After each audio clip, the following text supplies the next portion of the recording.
Hello everyone, welcome to YouTube channel RPSC bio academy. हम जो unit discuss कर रहे हैं वो है एनिमल फिजियोलॉजी और उसके अंदर हमारा जो चैप्टर स्टार्ट हो रहा है वो है बॉडी फ्लूइड्स एंड सर्कुलेशन। तो बॉडी फ्लूइड्स एंड सर्कुलेशन के बारे में हम स्टार्ट करने वाले हैं। यहाँ हम इसे क्या बोलते हैं? Circulatory system. तो आज हम स्टार्ट करने वाले हैं सर्कुलेटरी सिस्टम। अगर हम बात करें सर्कुलेटरी सिस्टम की तो सबसे पहला क्वेश्चन यही मिलता है कि सर्कुलेटरी सिस्टम का ओरिजिन कैसा है। तो सर्कुलेटरी सिस्टम का जो ओरिजिन है वो है मीजोडर्मल। कैसा ओरिजिन है इसका? मीजोडर्मल ओरिजिन है। ठीक है, उसके बाद हम बात करते हैं कि सर्कुलेटरी सिस्टम क्या है। अगर हम बात करें सर्कुलेटरी सिस्टम के बारे में तो इसका नाम ये बता रहा है कि किसी न किसी चीज का यहाँ पर क्या हो रहा है? सर्कुलेशन हो रहा है। और हमें पता है हमारी बॉडी में सर्कुलेशन किसका होता है? ब्लड का होता है। यानी ब्लड का सर्कुलेशन किस तरीके से हमारी बॉडी में होता है, हमने वो किसमें पढ़ना है? सर्कुलेटरी सिस्टम में, या हम कह सकते हैं सर्कुलेशन ऑफ ब्लड। लेकिन इसके साथ हमारे सिलेबस में बॉडी फ्लूइड्स भी है, यानी हमें बॉडी फ्लूइड्स के रूप में हमें ब्लड का भी पता होना चाहिए कि ब्लड की कॉम्पोजिशन कैसी होती है, ब्लड का पीएच कैसा होता है, ब्लड में कौन कौन से कॉम्पोनेंट्स होते हैं, हमें उसके बारे में नॉलेज होनी चाहिए। फिर हमारे सर्कुलेटरी सिस्टम के अंदर जो मेन पार्ट आता है जिसको हम पढ़ते हैं वो आता है हार्ट। क्या पार्ट आता है? हार्ट। जो हमारा हार्ट है, हम बात करें हार्ट हमें पता है हार्ट किसका बना होता है? ऑरिकल्स का एंड वेंट्रिकल्स का। तो ऑरिकल्स एंड वेंट्रिकल्स को मिलकर हमारा हार्ट की फॉर्मेशन होती है। और ह्यूमंस के अंदर कैसा हार्ट पाया जाता है? 4 चैम्बर्ड हार्ट पाया जाता है। ठीक है, 4 chambered heart auricles and ventricles का बना, यानी 2 ऑरिकल्स होंगे एंड 2 वेंट्रिकल्स होंगे, इसका बना हुआ हार्ट पाया जाता है। ये हम आगे आने वाली क्लासेस में अच्छे से डिस्कस करने वाले हैं। तो हम बात करते हैं सर्कुलेटरी सिस्टम के बारे में।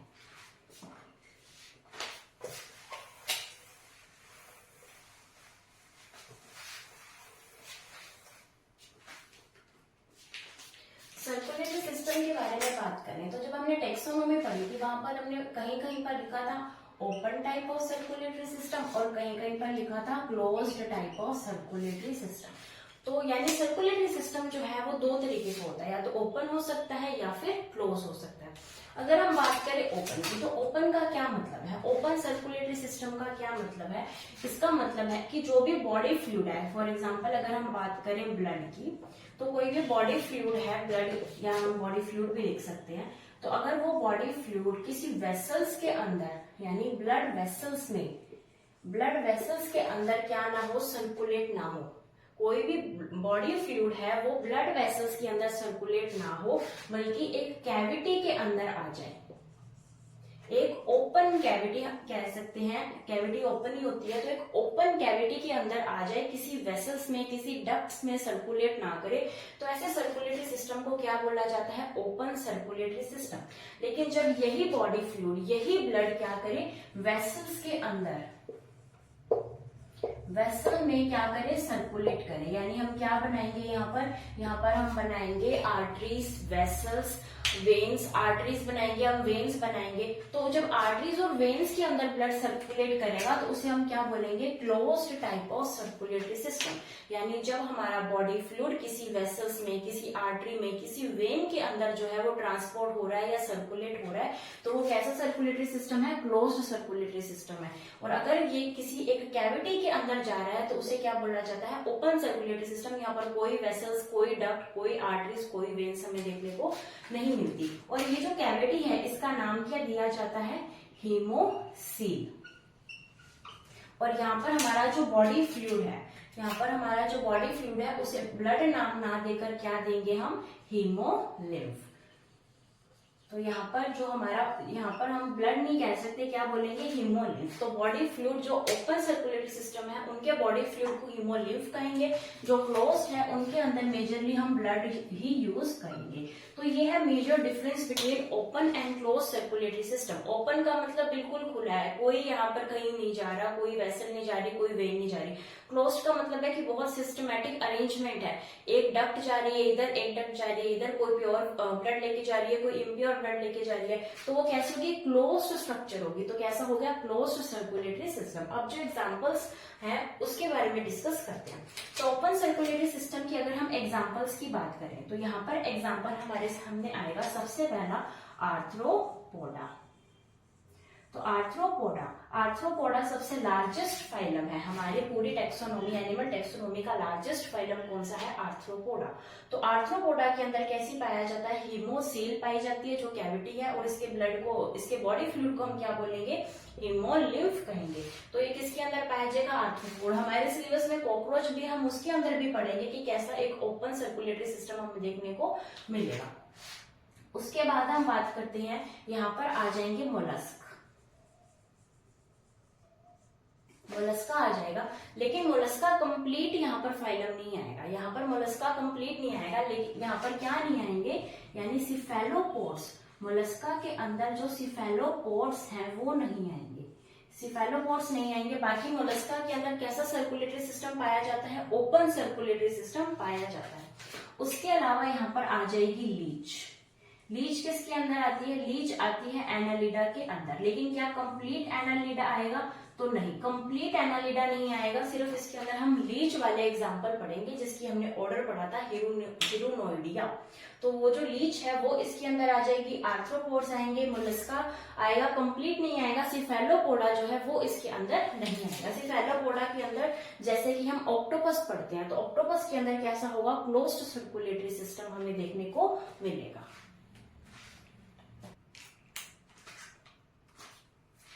तो अगर हम बात करें इसके एग्जांपल्स की, तो इसके अंदर बाकी सारे एग्जांपल्स आ जाएंगे, जैसे कि पाइसिस है, जैसे कि एम्फीबिया है, रेप्टिलिया है, एवीज है, मैमल्स हैं, बाकी सारे आ जाएंगे। लेकिन इसके अंदर स्पेशली क्या आएंगे, सिफेलोपोड्स। स्पेशली क्या आएंगे, सिफेलोपोड्स हम लिखेंगे, और स्पेशली हम क्या लिखेंगे कि बाकी के एनालिड्स जैसे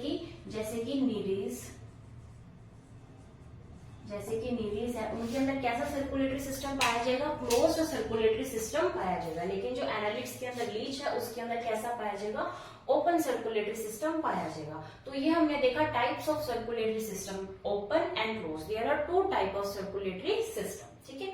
तो अभी हम देखते हैं इसके बेसिस पर कि कैसे पाइसिस से हम जाते हैं मैमिलिया तक, तो हार्ट कैसे कैसे चेंज होता है फ्रॉम पाइसिस यानी फ्रॉम फिशेस टू मैमिलिया।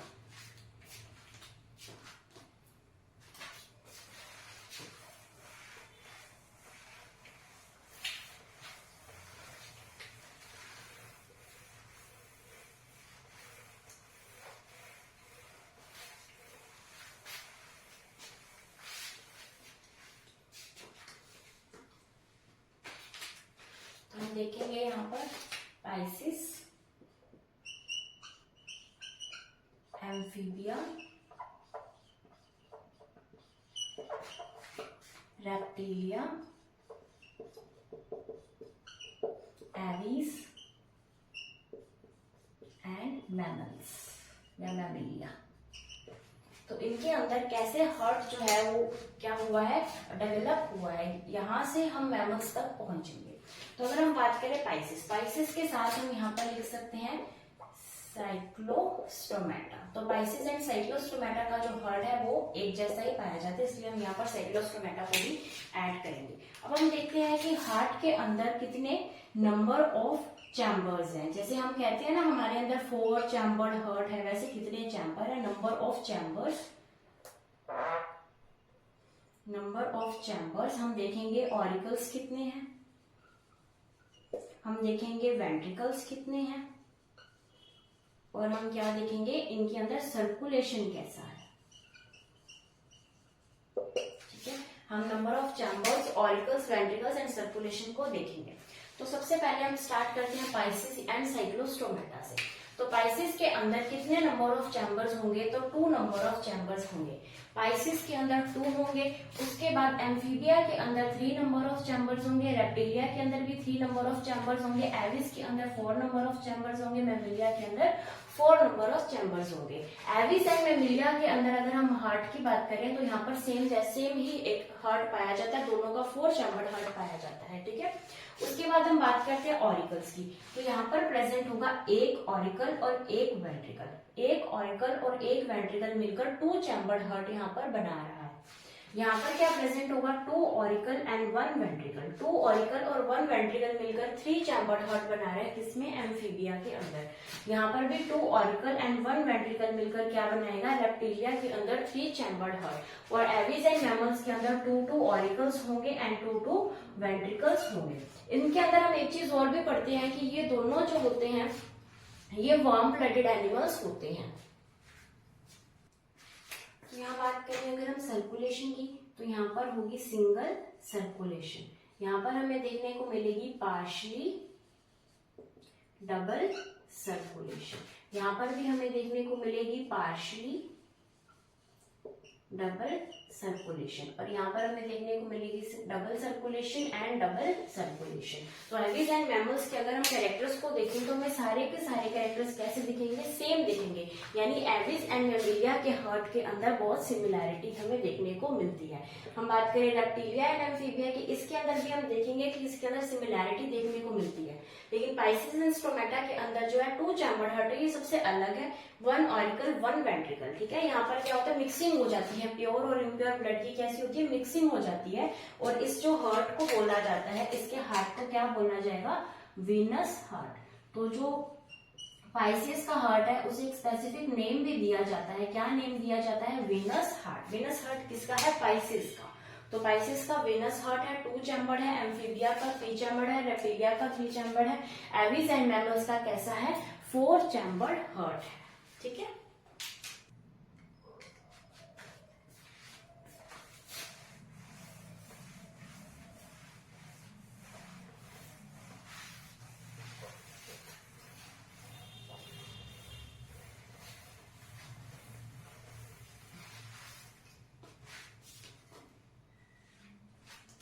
अभी हमने जो बात की थी वो एक ओवरऑल बात की थी। हमने कहा था कि पाइसेस में 2 चैम्बर्ड हार्ट है, रेप्टिलिया में 3 है, एविज में 4 चैम्बर्ड है, मैमल्स में 4 चैम्बर्ड है। तो हमने क्या कहा उसके अंदर कि रेप्टिलिया के अंदर 3 चैम्बर्ड हार्ट पाया जाता है, जो कि बिल्कुल सही बात है। लेकिन हम कभी कभी पढ़ते हैं कि रेप्टिलिया के अंदर जो है वो 4 चैम्बर्ड हार्ट भी पाया जाता है। तो वो कौन सी कंडीशन है जब रेप्टिलिया के अंदर हमें 4 चैम्बर्ड हार्ट देखने को मिलेगा, जब हम रेप्टिलिया के अंदर ऑर्डर देखते हैं क्रोकोडिलिया। ऑर्डर देखेंगे क्रोकोडिलिया, जिसके अंदर क्या आएंगे, क्रोकोडाइल्स आएंगे, जिसके अंदर एलिगेटर आएगा। तो जो इसका ऑर्डर क्रोकोडिलिया है, जो कि हम टेक्सोनोमी के अंदर पढ़ चुके हैं, इस ऑर्डर क्रोकोडिलिया के अंदर पाया जाता है कंप्लीट 4 चैम्बर्ड हार्ट। क्या पाया जाएगा, कंप्लीट 4 चैम्बर्ड हार्ट हमें देखने को मिलेगा। कंप्लीट 4 चैम्बर्ड हार्ट हमें देखने को मिलेगा किसके अंदर, ऑर्डर क्रोकोडिलिया। वैसे रेप्टाइल्स के अंदर 3 चैम्बर्ड हार्ट पाया जाता है, लेकिन हम क्रोकोडिलिया की बात करें तो कंप्लीट 4 चैम्बर्ड हार्ट पाया जाता है। और इसे कई बार 3 चैम्बर्ड ना लिखकर इनकम्प्लीट 4 चैम्बर्ड लिखा जा सकता है। इनकम्प्लीट 4 चैम्बर्ड भी लिखा जा सकता है। लेकिन एविज एंड मैमल्स के अंदर कंप्लीट 4 चैम्बर्ड हार्ट ही हमें देखने को मिलेगा। हम किसकी बात कर रहे हैं, रेप्टाइल्स की। यहाँ पर इनकम्प्लीट लिखा हुआ मिल सकता है अगर 3 चैम्बर्ड नहीं है तो।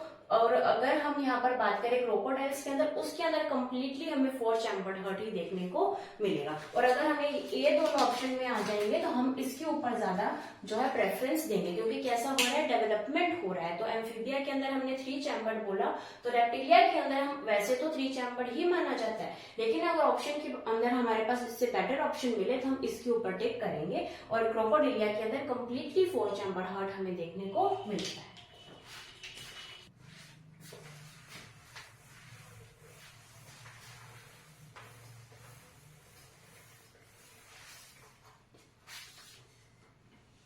उसके बाद हम चलते हैं बॉडी फ्लूइड्स को स्टार्ट करते हैं। बॉडी फ्लूइड्स के अंदर हमारा क्या है, बॉडी फ्लूइड, हमारा बॉडी फ्लूइड है ब्लड। क्योंकि हमारे जो सिलेबस है उसके अंदर ह्यूमन फिजियोलॉजी दे रखी है, तो हमने किसकी बात करनी है, मेनली ह्यूमंस की ही बात करनी है। तो बॉडी फ्लूइड क्या है, ब्लड। तो अगर हम बात करें ब्लड की, तो ब्लड क्या है, एक कनेक्टिव टिश्यू है।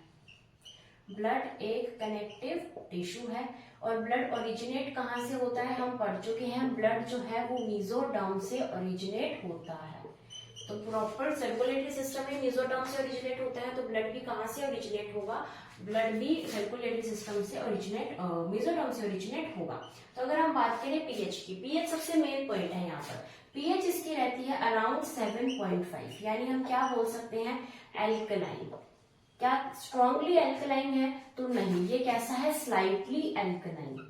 स्लाइटली मतलब हल्का क्षारीय, कैसा है, ये हल्का क्षारीय है, स्लाइटली एल्कलाइन है। इसकी पीएच कितनी है, 7.5, और ये हमारे लिए बहुत इंपॉर्टेंट है क्योंकि ये क्वेश्चन ग्रेड 1 के अंदर आ चुका है कि जो ब्लड है, ब्लड के अंदर भी स्पेसिफिकली पूछा गया था कि प्लाज्मा, तो ब्लड किसका बना होता है, प्लाज्मा प्लस उसके साथ कॉर्पस्कल्स होते हैं, आरबीसी, डब्ल्यूबीसी एंड प्लेटलेट्स। तो जो ब्लड के अंदर ब्लड का प्लाज्मा की पीएच पूछी गई थी, तो वो भी कितनी आएगी, 7.5, यानी जो है स्लाइटली कैसी होगी, एल्केलाइन होगी, हल्का क्षारीय मध्यम इसका होता है, स्लाइटली एल्केलाइन होगा। उसके बाद हम बात करते हैं कि अगर इसकी जो पीएच है उसको चेंज कर दिया जाए, यानी ये जो एल्केलाइन है इसे क्या कर दिया जाए, एसिडिक कर दिया जाए, तो क्या कोई फर्क पड़ेगा। तो अगर हम इसकी एल्केलाइन पीएच को एसिडिक पीएच कर दे, यानी 7 से कम कर दे, तो यहाँ पर क्या होगा, ऑक्सीजन की जो कैपेसिटी है, ऑक्सीजन की कैरिंग कैपेसिटी जो है वो कैपेसिटी कम हो जाएगी, यानी ब्लड जो है, ब्लड सर्कुलेट तो करेगा, ब्लड ऑक्सीजन की सप्लाई तो करेगा, लेकिन ब्लड ऑक्सीजन को कैपेसिटी, ऑक्सीजन को पकड़ने की जो कैपेसिटी है ब्लड की, वो क्या हो जाएगी, कम हो जाएगी। अगर क्या हो जाएगा, मीडियम एसिडिक हो जाएगा। तो इसका बिल्कुल भी ये मतलब नहीं है कि अगर मीडियम एसिडिक हो जाएगा तो ऑक्सीजन का ट्रांसपोर्ट ही बंद हो जाएगा, क्योंकि ऑक्सीजन का ट्रांसपोर्ट कौन करता है, ऑक्सीजन का ट्रांसपोर्ट करता है हीमोग्लोबिन, और हीमोग्लोबिन किसके अंदर प्रेजेंट होता है, ब्लड के अंदर, ब्लड के अंदर ब्लड कॉर्पस्कल्स के अंदर, ब्लड कॉर्पस्कल्स के अंदर भी आरबीसी के अंदर। तो आरबीसी के अंदर प्रेजेंट होगा हीमोग्लोबिन जो ऑक्सीजन का ट्रांसपोर्ट करेगा, और अगर ये एसिडिक हो गया मीडियम, तो ये जो ऑक्सीजन की कैपेसिटी है ये कम हो जाएगी, ठीक है। और अगर हम बात करें CO2 की, तो CO2 को ट्रांसपोर्ट करने में मैक्सिमम वर्क कौन करता है, बाइकार्बोनेट आयन। तो ऑक्सीजन को सबसे ज्यादा ट्रांसपोर्ट H करता है, और जो CO2 है उसको ट्रांसपोर्ट करता है HCO3 नेगेटिव, यानी बाइकार्बोनेट आयन।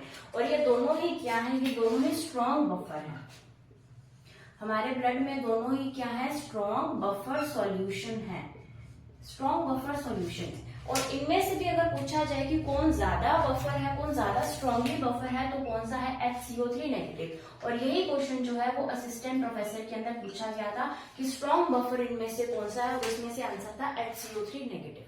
तो HCO3 नेगेटिव क्या है, स्ट्रॉन्ग बफर। और ये जो पूछा है मैंने कि अगर इसको एसिडिक कर दिया जाए तो क्या होगा, ये क्वेश्चन भी जो है असिस्टेंट प्रोफेसर में पूछा गया है कि अगर ब्लड की पीएच को एसिडिक कर दिया जाए तो क्या इफेक्ट पड़ेगा। तो ऑक्सीजन कैरिंग कैपेसिटी जो है वो क्या हो जाएगी, कम हो जाएगी। ऑक्सीजन का ट्रांसपोर्ट तो होगा लेकिन कम होगा।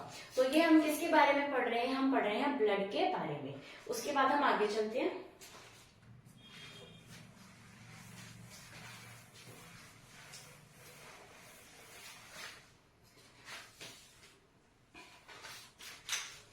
उसके बाद हम बात करते हैं कि स्टडी ऑफ ब्लड, ब्लड की स्टडी को क्या बोला जाता है। Study of blood is known as haematology. और ब्लड की फॉर्मेशन करने को क्या बोलते हैं, ब्लड फॉर्मेशन को बोला जाता है एरिथ्रोपोएसिस। ब्लड की फॉर्मेशन को बोला जाता है एरिथ्रोपोएसिस। उसके बाद हम बात करते हैं कि ब्लड की अमाउंट कितनी होती है, हमारी बॉडी में ब्लड की अमाउंट कितनी होती है। तो हमारी बॉडी में 5 से 6 लीटर जो है वो ब्लड हमारी बॉडी के अंदर रहता है। और अगर हम बात करें इसकी विस्कोसिटी, यानी ये कितना सघन है, यानी ये कितना सघन है, यानी ये कितना गाढ़ा है, तो अगर हम विस्कोसिटी की बात करें तो वो हो जाएगी 3.5 से 5.5। क्या होती है ब्लड की, ये होती है ब्लड की विस्कोसिटी। ठीक है, तो हमने क्या देखा, हमने देखा कि स्टडी ऑफ ब्लड को हिमेटोलॉजी बोला जाता है, ब्लड फॉर्मेशन को एरिथ्रोपोएसिस कहा जाता है। अमाउंट कितना है, 5 से 6 लीटर। विस्कोसिटी कितनी है, 3.5 से 5.5। हमने बात की एरिथ्रोपोएसिस की, तो अगर एरिथ्रोपोएसिस होगा एडल्ट में, यानी एडल्ट में ब्लड की फॉर्मेशन जो है वो कहाँ से होती है, तो हमें पता है बोन मैरो से होती है। तो बोन मैरो किसकी फॉर्मेशन करता है, ब्लड की फॉर्मेशन करता है। और अगर हम बात करें कि जो एम्ब्रियोनिक स्टेज है या फिर जो चाइल्ड के अंदर जो है वो ब्लड की फॉर्मेशन कहाँ होती है, तो ये होती है स्प्लीन के अंदर एंड लीवर के अंदर, जिसके अंदर लीवर सबसे मेन रोल प्ले करता है। तो अगर इन दोनों में से भी चूज करना हो तो हम लीवर को चूज करेंगे। तो एरिथ्रोपोएसिस एम्ब्रियो के अंदर और चाइल्ड के अंदर स्प्लीन एंड लीवर से होती है। उसके बाद अगर हम बात करें स्प्लीन की, हमने क्या बोला, स्प्लीन से क्या हो रहा है, एरिथ्रोपोएसिस हो रही है, यानी यहाँ पर क्या बन रहा है, ब्लड की फॉर्मेशन हो रही है। लेकिन एडल्ट के अंदर जो है स्प्लीन का काम इससे बिल्कुल उल्टा पड़ जाता है, क्योंकि एडल्ट में स्प्लीन को क्या बोला जाता है, ग्रेवयार्ड ऑफ आरबीसी। ग्रेवयार्ड का मतलब है कब्रिस्तान। किसका कब्रिस्तान कहा जाता है, आरबीसी का कब्रिस्तान कहा जाता है। तो उसे क्या बोलेंगे, ग्रेवयार्ड ऑफ आरबीसी, क्योंकि ये आरबीसी का कब्रिस्तान है। जो भी आरबीसी की जो है डेथ हो जाती है आरबीसी सेल की, तो वो कहाँ आ जाता है, स्प्लीन के अंदर आ जाता है। तो ये कैसा है, कब्रिस्तान है किसका, आरबीसी का, एडल्ट के अंदर। लेकिन बच्चों के अंदर ये क्या कर रहा है, वही आरबीसी वही स्प्लीन एरिथ्रोपोएसिस की फॉर्मेशन कर रहा है, यानी ब्लड की फॉर्मेशन कर रहा है। ठीक है, अभी हम इसके बाद इससे आगे चलते हैं और देखते हैं ब्लड की कॉम्पोजिशन।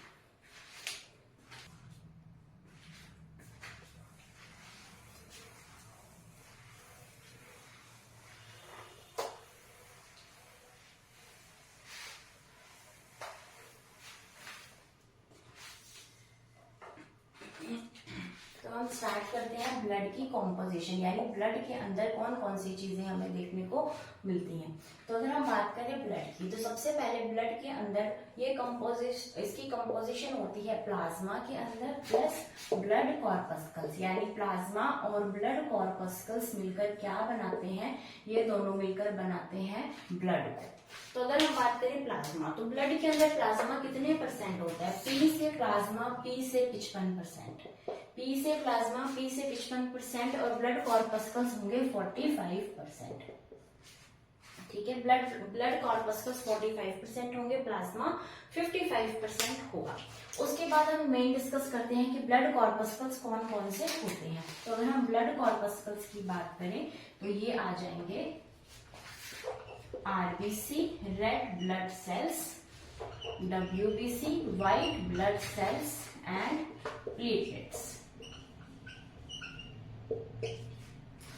अगर हम बात करें आरबीसी, तो इसे क्या बोला जाता है, एरिथ्रोसाइट्स। हमें इसके दूसरे नेम भी याद होने चाहिए, एरिथ्रोसाइट्स। इसे बोला जाता है ल्यूकोसाइट्स, और इसे क्या बोला जाएगा, thrombocytes. Erythrocytes, leucocytes and thrombocytes किसके नाम है, आरबीसी को एरिथ्रोसाइट से बोला जाता है, डब्ल्यूबीसी को ल्यूकोसाइट से बोला जाता है, प्लेटलेट्स को थ्रोम्बोसाइट से बोला जाता है। उसके बाद हम डिस्कस करते हैं डब्ल्यूबीसी। डब्ल्यूबीसी के अंदर भी 2 पार्ट्स होते हैं। डब्ल्यूबीसी को हम डिवाइड करेंगे तो ये 2 पार्ट्स के अंदर डिवाइड होगा, ग्रैनुलोसाइट्स, यानी जिसके साइटोप्लाज्म के अंदर ग्रेन्यूल्स प्रेजेंट है उसे क्या बोलेंगे, ग्रैनुलोसाइट्स, और जिसके अंदर ग्रेन्यूल्स एब्सेंट है, ए ग्रैनुलोसाइट्स। तो granulocytes and A granulocytes 2 parts में डिवाइड हो जाता है कौन, डब्ल्यूबीसी। जो ग्रैनुलोसाइट्स हैं वो होते हैं 3। ग्रैनुलोसाइट्स के अंदर आएंगे acidophils, basophils, neutrophils. Acidophils, basophils and neutrophils. उसके बाद हम बात करें ए ग्रैनुलोसाइट्स की, तो इसके अंदर आएंगे